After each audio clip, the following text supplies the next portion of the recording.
नमस्कार प्रिय दर्शकों, एक बार फिर से आपका स्वागत है हमारे YouTube चैनल प्राचीन ज्ञान सागर में। प्रिय दर्शकों, आज फिर एक नया वीडियो, एक नई जानकारी लेकर आपके सामने हाजिर हुआ हूँ। आज की जो कहानी है, आज का जो प्रसंग है, बड़ा ज्ञानवर्धक है, बड़ा मोटिवेशनल है। इस वीडियो को पूरा देखें ताकि आपको संपूर्ण जानकारी हासिल हो सके। प्रिय दर्शकों, आज जो कहानी हम आपको सुना रहे हैं, ये कहानी एक शुतुरमुर्ग और उनकी पत्नी की कहानी है। ये कहानी बड़ी प्रेरणादायक है। इस कहानी को सुनने के बाद आपके घर में किसी भी प्रकार का कोई कलह नहीं होगा, कोई लड़ाई झगड़ा नहीं होगा। घर में सदैव सुख शांति बनी रहेगी। इस कहानी को आप खुद और अपने परिवार वालों को भी सुनाएं, अपने बच्चों को तो जरूर सुनाएं। इस कहानी को सुनने के बाद आपके बच्चे अच्छे संस्कार वाले होंगे। आपके बच्चे कभी भी कोई गलत काम नहीं करेंगे जिनकी वजह से अपने माता पिता का सिर झुक जाए। इसलिए अपने बच्चों को इस कहानी को जरूर सुनाएं। कहानी शुरू करने से पहले जो लोग हमसे नहीं जुड़े हैं वो हमारे चैनल को सब्सक्राइब कर लीजिए और वीडियो को लाइक कर दीजिएगा और अच्छे कमेंट नीचे क्या कीजिए, हमें आपके कमेंट का इंतजार रहता है। सब्सक्राइब करने के बाद बेल आइकन को भी दबा दीजिए ताकि हम कभी वीडियो डालें तो वीडियो का नोटिफिकेशन सबसे पहले आपको मिले और प्रिय दर्शकों, आप उसका फायदा उठा सके। तो शुरुआत करते हैं आज की वीडियो की। एक पानी के तालाब के किनारे एक शुतुरमुर्ग का जोड़ा रहा करता था। उनका जीवन बड़ा सुखमयी था। दिन भर अपना भोजन खाते, उसके बाद पानी के किनारों पर वहीं पर बैठ जाते। कहीं दूर जाने की जरूरत नहीं थी। इस तरीके से उनका दिनचर्या चल रहा था, उनका जीवन व्यतीत हो रहा था। कुछ दिनों बाद शुतुरमुर्ग की पत्नी गर्भवती हो जाती है और जब वह गर्भवती होती है तो अपने पति से कहती है, पिया जी, हमें यहाँ से कहीं दूर चलना चाहिए। हमें किसी ऐसे स्थान की तलाश करनी चाहिए जहाँ हम सुकून से रह सके, लंबे समय तक रह सके, क्योंकि आज के बाद सिर्फ आप ही भोजन लेकर आओगे। मैं सिर्फ अपने अंडों के ऊपर बैठूंगी। आप हमें और हमारे बच्चों का भोजन ला कर देंगे, तभी हम भोजन खा पाएंगे। तो हमें ऐसे स्थान की जरूरत है जहां पर हमें भरपेट भोजन मिले, पौष्टिक भोजन मिले। तो शुतुरमुर्ग अपनी पत्नी से कहता है कि प्रिय, इस तालाब के अंदर भी बहुत सारा भोजन है जो हमसे कभी खत्म नहीं होगा, इसलिए आप निश्चित रहें, चिंता ना करें, तुम शांति से रहो। कुछ दिन निकलने के बाद उसकी पत्नी अंडों को जन्म देती है। जब शुतुरमुर्ग की पत्नी अंडे देती है तब वो सिर्फ अंडों के ऊपर बैठी रहती है और अंडों के ऊपर बैठे बैठे अपने पति पर हुक्म चलाती है। अब उसको भूख लगती है तो अपने पति से कहती, बड़े रौब से कहती कि जाइए और हमारे लिए भोजन लेकर आइए। अब शुतुरमुर्ग अपनी पत्नी के लिए खाना खोजने के लिए जाता और तालाब के पास से मछलियां वगैरह ढूंढ के अपनी पत्नी के लिए लेकर आता। अब जैसे ही शुतुरमुर्ग अपनी पत्नी के लिए भोजन लाता तो उसकी पत्नी तुरंत खा जाती और फिर से अपने पति को हुक्म देती कि अभी मेरा पेट नहीं भरा है, इसलिए आप और भोजन लेकर आओ।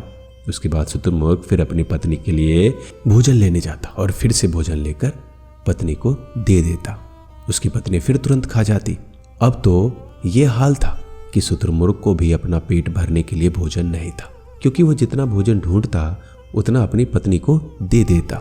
और वहीं दूसरी ओर उसकी पत्नी दिन भर भोजन करती, लेकिन उसके बाद भी उसका पेट नहीं भरता। अब उसका पति दिन भर इसी काम में लगा रहता कि कैसे भोजन ढूंढा जाए और पत्नी को दिया जाए। प्रिय दर्शकों, ये सिलसिला कुछ दिनों तक लगातार चला। धीरे धीरे शुतुरमुर्ग बड़ा परेशान हो गया, धीरे धीरे सूखने लगता है, क्योंकि वह खुद भोजन नहीं खाता था। जो भी भोजन उसे प्राप्त होता वो सीधा अपनी पत्नी को दे देता था। उधर उसकी पत्नी उस पर गुस्सा कर रही थी, क्योंकि उसने कहा था कि दूसरी जगह चलते हैं, लेकिन उसके पति ने उसकी बात नहीं माना था। उसने यही कहा था कि हम यहाँ पर रहकर हमारे बच्चों का पालन पोषण कर सकते हैं। इस तालाब में बहुत सारा भोजन है जो हमारे लिए पर्याप्त है। और यही बात अपनी पत्नी से कहकर अपनी पत्नी को उसी तालाब के पास रोके रखा। इसलिए अब उसकी पत्नी अपने पति को परेशान करने में, टॉर्चर करने में कोई कसर नहीं छोड़ती है।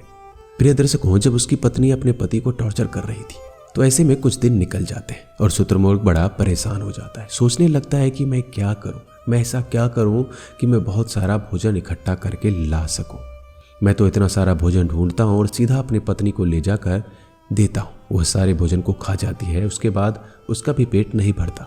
वो जैसे ही भोजन ग्रहण करती है तुरंत मुझे ऑर्डर करती है कि तुरंत जाओ और भोजन लेकर आओ, अभी मैं बहुत भूखी हूँ। वह शुतुरमुर्ग सोचने लग जाता है, मैं क्या करूं जिसके कारण मुझे इस पीड़ा से मुक्ति मिले। अब उसको भोजन खाए हुए काफी दिन हो जाते हैं।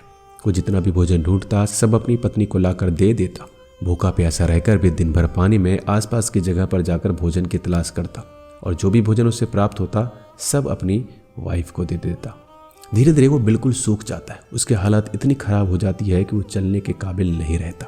लेकिन उसकी पत्नी को उस पर बिल्कुल तरस नहीं था, बिल्कुल दया नहीं थी। अब कुछ दिनों के बाद उसके बच्चे जन्म ले चुके थे, अंडों से बच्चे भी निकल चुके थे। अब तो बच्चों को भी भोजन ले जाकर देना पड़ रहा था, साथ में उसकी पत्नी को भी भोजन ले जाकर देना पड़ रहा था। प्रिय दर्शकों, पहले तो शुतुरमुर्ग बीच बीच में थोड़ा सा भोजन खुद खा लिया करता था, लेकिन अब तो उसके बच्चे थे, उसकी पत्नी भी। अब तो उसे खाने के लिए कुछ नहीं मिलता। जितना भोजन उसको मिलता सभी भोजन को अपनी पत्नी को, अपने बच्चों को ले जाकर दे देता। उसे एक निवाला भी नहीं मिलता। शुतुरमुर्ग की हालत खराब हो जाती है, वो बिल्कुल हड्डियों का ढांचा बन जाता है। कहते हैं ना कि भूखे भजन न होए गोपाला, यह ले तेरी कंठी माला। क्योंकि भूखे रहकर कोई भी जीव जंतु किसी भी कार्य को नहीं कर सकता। इस तरह से अब शुतुरमुर्ग की हालात इतनी खराब हो जाती है कि वह अब चल भी नहीं सकता था। उस शुतुरमुर्ग का सारा मांस अब सूख जाता है। प्रिय दर्शकों, जब वो हड्डियों का ढांचा बन जाता है, उसकी कोई भी क्षमता नहीं रहती, तब वो अपनी पत्नी से कहता है कि प्रिय, मैं अब कुछ दिनों का मेहमान हूँ, यदि आप मुझे टॉर्चर ना करें तो आपकी बड़ी कृपा होगी। अब तो बच्चे भी बड़े हो चुके हैं, आप स्वयं बाहर जाकर अपने बच्चों के लिए भोजन ला सकती हो और अपने लिए भी भोजन ढूंढ सकती हो। अब मैं कुछ दिनों का मेहमान हूँ, आप अच्छे से रहना, अपने बच्चों का लालन पालन करना। इतनी बात वह शुतुरमुर्ग अपनी पत्नी से कहता है। तब उसकी पत्नी कहती है, क्या तुम अभी मरने वाले हो? जब तक जीवित हो तब तक हमारे लिए कुछ करो।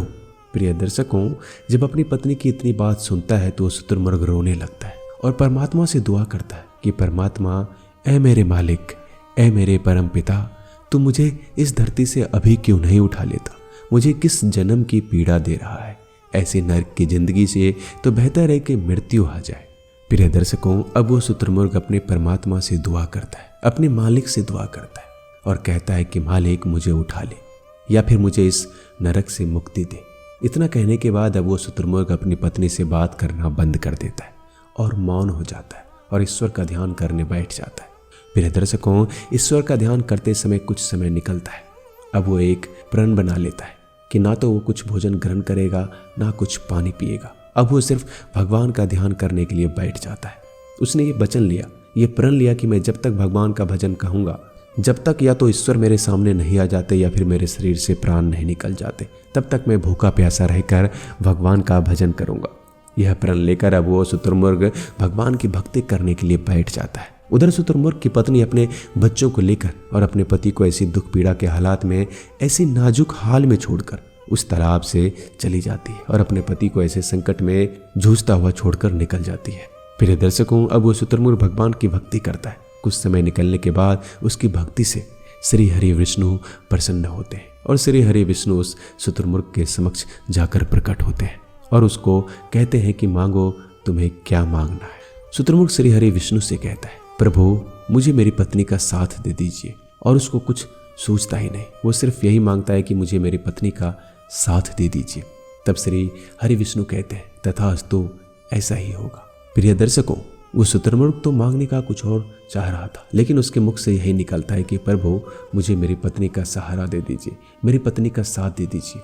प्रिय दर्शकों, श्री हरि विष्णु आशीर्वाद देते हैं कि ऐसा ही होगा। अब वह शुतुरमुर्ग अपनी पत्नी का सानिध्य पाता है और फिर से उसको पत्नी उसको दोबारा प्रेम करने लगती। श्री हरि विष्णु की कृपा से उसके बच्चे और उसकी पत्नी उसको फिर से मिल जाती है। वह अपनी पत्नी के साथ दुख पीड़ा झेलता हुआ अपना जीवन व्यतीत करता है और एक दिन ऐसा आता है कि शुतुरमुर्ग मृत्यु को प्राप्त हो जाता। प्रिय दर्शकों, आज भी शुतुरमुर्ग की पत्नी अंडे देने के बाद कभी भी भोजन लेने के लिए नहीं जाती। वह सिर्फ अंडों के ऊपर बैठी रहती है। हमेशा 24 घंटे उसका पति ही भोजन ला कर देता है और जब उसके अंडे से बच्चे निकलते हैं तब भी शुतुरमुर्ग का अपनी पत्नी को और अपने बच्चों को पानी से लाकर भोजन तक ढूंढ कर लाता है और अपनी पत्नी को, अपने बच्चों को भोजन खिलाता है।